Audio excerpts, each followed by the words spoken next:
Assalamu alaikum students. We are reading year number 2, Structure of Atom. Today our topic of discussion is isotopes and its applications. Student, as you know what is atom? Atom has proton and neutrons which are present inside the nucleus while electrons are revolving around the nucleus. What is atomic number? Atomic number of an element is equal to the number of protons present in the nucleus of its atom. जितने भी proton एक atom के अंदर मौजूद होते हैं उसको हम उसका कहते हैं कि इसका एटॉमिक नंबर है। जबकि मास नंबर क्या है? Number of protons plus number of neutron is equal to mass number. The purpose of reminding you the definitions of the atomic number and mass number is that we have to read the isotopes and we must know what are atomic number and atomic masses. Isotopes are defined as the atoms of an element that have same atomic number but different mass numbers. ऐसे atoms हैं एक element के जिनके atomic number means number protons, जिनके number protons तो equal हैं लेकिन उनके अंदर जो उनका मास नंबर है वो उनका डिफरेंट है। हम कह सकते हैं कि they have same electronic configuration as their atomic number is same and the number of protons, number of electrons और प्रोटॉन्स जो हैं वो दोनों इनके एक जैसे होते हैं but they differ in the number of the neutrons. Number of neutrons इनके डिफरेंट होते हैं, दैट्स वाई इनका मास नंबर जो है वो डिफरेंट होता है। Isotopes have similar chemical properties. Isotopes जो होते हैं उनकी जो प्रॉपर्टीज होती हैं केमिकल प्रॉपर्टीज वो सेम होती हैं। क्यों? क्योंकि ये प्रॉपर्टीज जो है वो डिपेंड करती हैं इलेक्ट्रॉनिक कॉन्फ़िगरेशन पर, but they have different physical properties. लेकिन इनकी फिजिकल प्रॉपर्टीज होती हैं ये जो है वो डिफरेंट होती हैं। Why? Because these depends upon the mass numbers and most of the elements have isotopes. जो स्टेबल आइसोटोप होता है वो नॉन रेडियो एक्टिव होता है। हम इनके समराइज कर सकते हैं आइसोटोप्स को कि आइसोटोप्स में नंबर ऑफ इलेक्ट्रॉन्स सेम होते हैं, नंबर ऑफ प्रोटॉन्स सेम होते हैं, लेकिन नंबर ऑफ न्यूट्रॉन्स डिफरेंट होते हैं। इसी वजह के लिए नंबर ऑफ जो मास नंबर है वो भी डिफरेंट होता है। अब यहाँ पे हम कुछ एग्जांपल्स देखते हैं आइसोटोप्स की। First of all we will look at the example of isotopes of hydrogen. Hydrogen has 3 isotopes, naturally present 3 isotopes, protium, deuterium and tritium. Protium is written as hydrogen 1 1 जो है नीचे इसका एटॉमिक नंबर है, ऊपर इसका mass number है। Deuterium जो है हाइड्रोजन 1 2, एटॉमिक नंबर इसका 1 है, मास नंबर इसका 2 है। एंड ट्रिटियम एटॉमिक नंबर 1 और मास नंबर 3। अब यहाँ पे एक आप चीज़ नोट करें कि इन सब का एटॉमिक नंबर 1 ही है हाइड्रोजन के, that's why they are hydrogen. हम जो है इसे कोई और एलिमेंट नहीं कहेंगे क्योंकि एलिमेंट अगर एटॉमिक नंबर चेंज होता है तो एलिमेंट चेंज हो जाता है। तो अब इन तमाम एटम्स के जो है वो एटॉमिक नंबर तो जो है वो सेम है 1 1, लेकिन इनके मास नंबर डिफरेंट है। तो ये कोई और एलिमेंट नहीं है बल्कि ये इसी ही एलिमेंट की आप वेरिएंट शेप कह लें, इसको हमने आइसोटोप्स कहा है। अब आप देखें कि अब हम नंबर ऑफ न्यूट्रॉन्स का हमने फार्मूला पढ़ा था कि अगर हम एटॉमिक नंबर में से मास नंबर में से एटॉमिक नंबर माइनस कर दें तो हमारे पास नंबर ऑफ न्यूट्रॉन आ जाएगा। तो प्रोटियम देखें, प्रोटियम जो है प्रोटियम में एक प्रोटॉन कैसे पता चलेगा? With the help of atomic number. Hydrogen का एटॉमिक नंबर 1 है इसलिए इसमें प्रोटॉन 1 है। न्यूट्रॉन कैसे पता चलेगा? Mass number minus atomic number. तो 1 में से 1 अगर हम माइनस कर दें तो इसके पास न्यूट्रॉन बचते हैं 0। अब आ जाए ड्यूटेरियम पे। ड्यूटेरियम का जो है वो प्रोटॉन जो है ड्यूटेरियम में प्रोटॉन 1 है। कैसे पता चला? With the help of the atomic number. Deuterium का एटॉमिक नंबर 1 है, मास नंबर जो है वो ड्यूटेरियम का 2 है, तो हम इसके जो है वो नंबर ऑफ न्यूट्रॉन्स निकालेंगे 2 minus 1 which is equal to 1। तो ड्यूटेरियम में एक न्यूट्रॉन होता है जबकि प्रोटियम में कोई न्यूट्रॉन नहीं होता। And hydrogen 1 1 is the only element in the periodic table which don't have neutrons. Hydrogen के अलावा, हाइड्रोजन 1 के अलावा बाकी जितने भी 117 एलिमेंट्स हैं उनके पास न्यूट्रॉन्स मौजूद हैं। ट्रिटियम जो है, ट्रिटियम का मास नंबर 3 है, तो हम इसका अगर माइनस करें 3 - 1 = 2, तो इसमें जो नंबर ऑफ न्यूट्रॉन्स हैं वो 2, तो प्रोटॉन इसमें भी 1 ही है। Next is isotope of carbon. Carbon also has 3 naturally present isotopes. हाँ, लेकिन ये जो कार्बन C612 है इसकी परसेंटेज अबंडेंस ज़्यादा है as compare to C613 and 14, और ये जो है वो स्टेबल आइसोटोप्स है।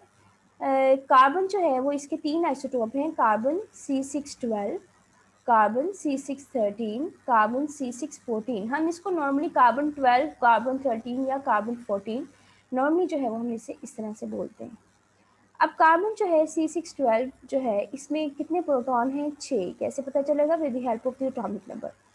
जबकि अगर हम 12 में से 6 माइनस कर दें, मास में से जो है वो एटॉमिक नंबर माइनस कर दें, तो हमारे पास आंसर आता है 6 which is equal to the number of neutron. Carbon 13 में जो न्यूट्रॉन है that is calculated by 13 - 6 it is equal to 7। जबकि कार्बन 14 में जो नंबर ऑफ न्यूट्रॉन है it is calculated by 14 - 6 number of it is equal to 8।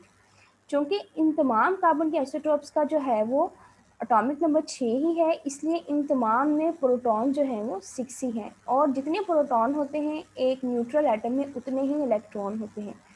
तो हम यहाँ पे इसकी देखें, इसकी जो इलेक्ट्रॉनिक कॉन्फ़िगरेशन बनी हुई है, फर्स्ट शेल में 2 इलेक्ट्रॉन्स होते हैं, के शेल, और हमने यहाँ पे टोटल 6 इलेक्ट्रॉन्स फिल करने हैं, तो 2 इलेक्ट्रॉन्स जो हैं वो फर्स्ट शेल में आ गए हैं, जो रिमेनिंग 4 इलेक्ट्रॉन्स हैं वो जो है वो सेकंड शेल में, एल शेल में चले गए हैं। तो इलेक्ट्रॉनिक कॉन्फ़िगरेशन जो है वो भी सबकी सेम रहेगी, प्रोटॉन भी जो है वो सबके सेम रहेंगे, सिर्फ और सिर्फ जो है वो यहाँ पे नंबर ऑफ न्यूट्रॉन्स जो हैं वो चेंज होंगे। Next is the isotopy of the chlorine. Chlorine has two stable isotopes, chlorine 1735 and chlorine 1737.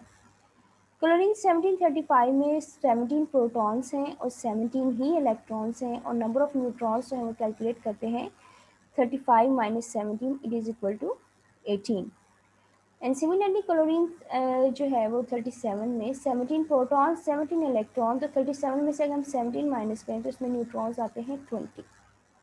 Again इनकी यहाँ पे डायग्राम्स हैं, तो इनकी डायग्राम्स में जो है वो चेंज जो है जो होगा यहाँ पे इसका न्यूक्लियस होगा, तो न्यूक्लियस में नंबर ऑफ न्यूट्रॉन्स चेंज होंगे, बाकी जो इलेक्ट्रॉनिक कॉन्फ़िगरेशन है दोनों की वो सेम रहेगी क्योंकि नंबर ऑफ इलेक्ट्रॉन्स सेम है।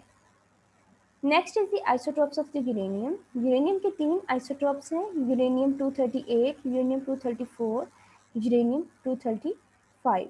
जो इसमें सबसे ज़्यादा नेचर में प्रेजेंट है that is uranium 238 which is 99.283% by weight, और उससे कम जो है वो यूरेनियम 234 है दैट इज़ 0.711, और सबसे लास्ट में जो है वो परसेंटेज अबंडेंस आती है यूरेनियम 235.054 का।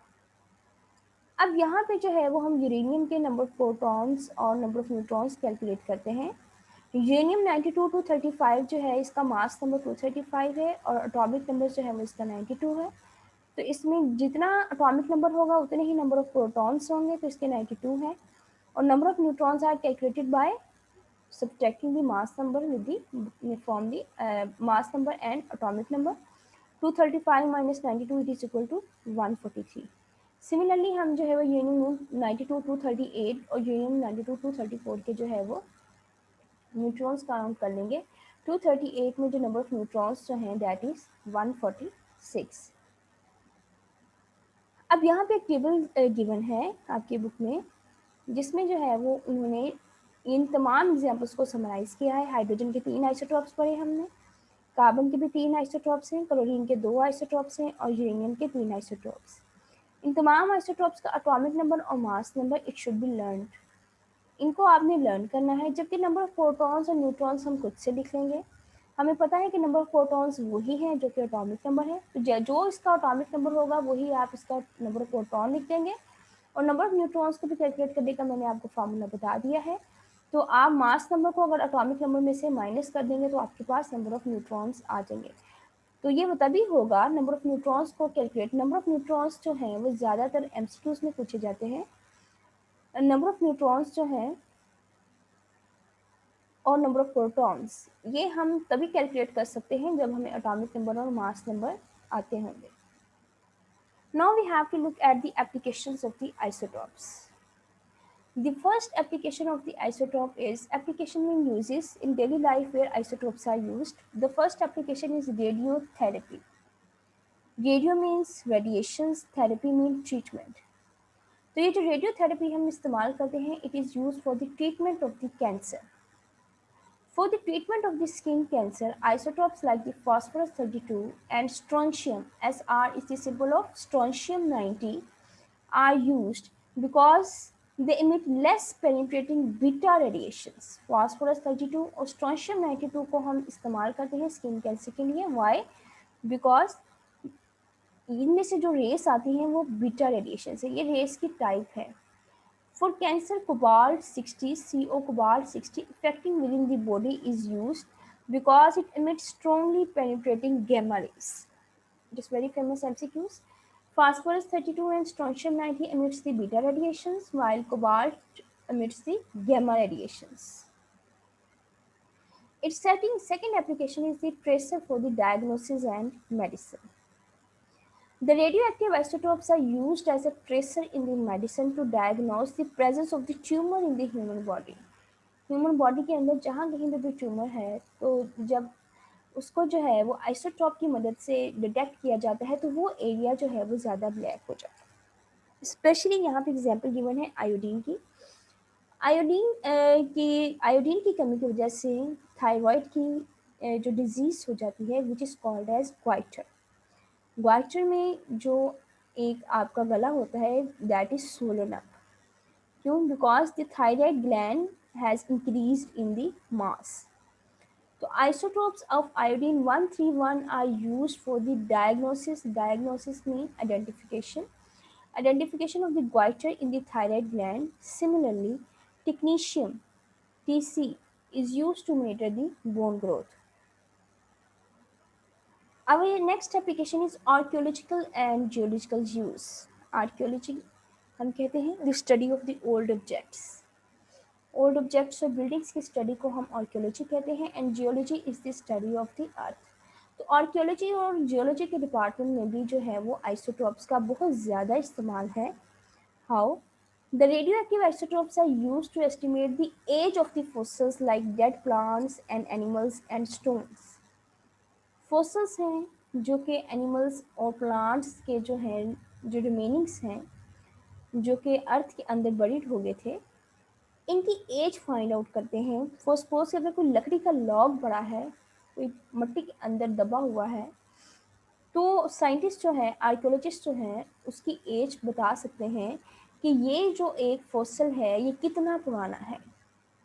या अगर जो है वो पुरानी बिल्डिंग्स में से कोई साइंटिस्ट को कोई स्कल मिलती है, तो वो बता सकते हैं कि ये जो स्कल है ये कितने 100 साल जो है वो पुरानी है. ठीक है.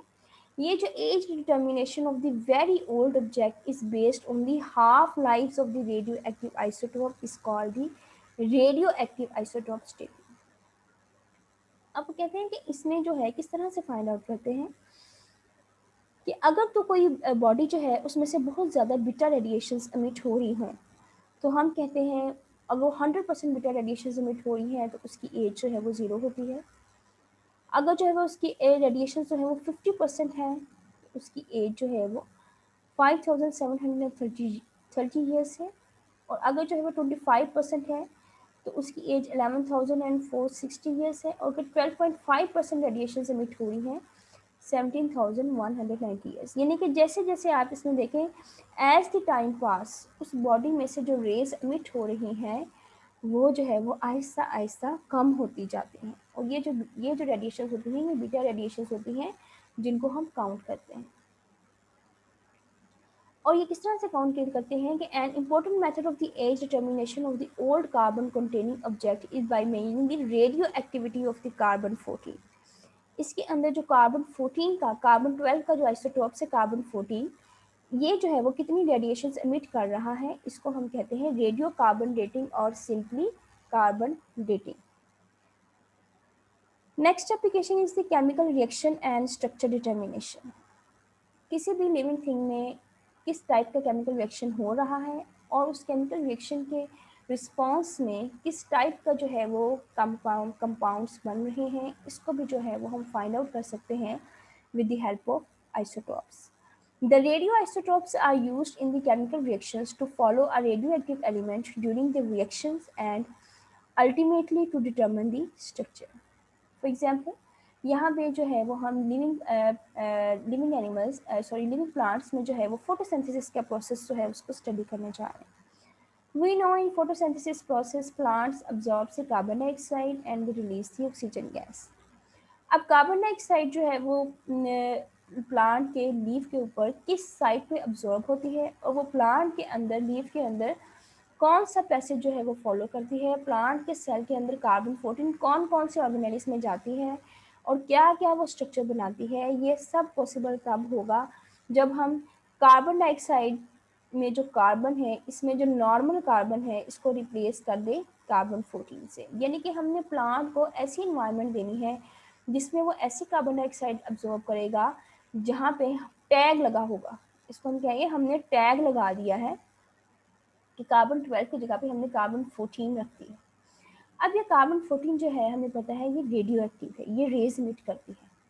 तो प्लांट के अंदर ये जहाँ जहाँ पे भी जो है वो जाएगी हमें जो है वो इसका पाथ पता चल जाएगा कि लीफ के अंदर जो है वो कार्बन डाइऑक्साइड कहाँ कहाँ पे मूव कर रही है.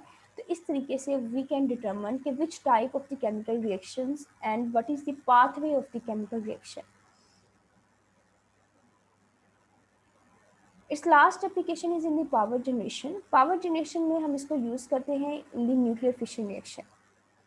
What is nuclear fission reaction? Nuclear fission is a nuclear reaction or decay process in which the heavy nucleus split into the smaller parts.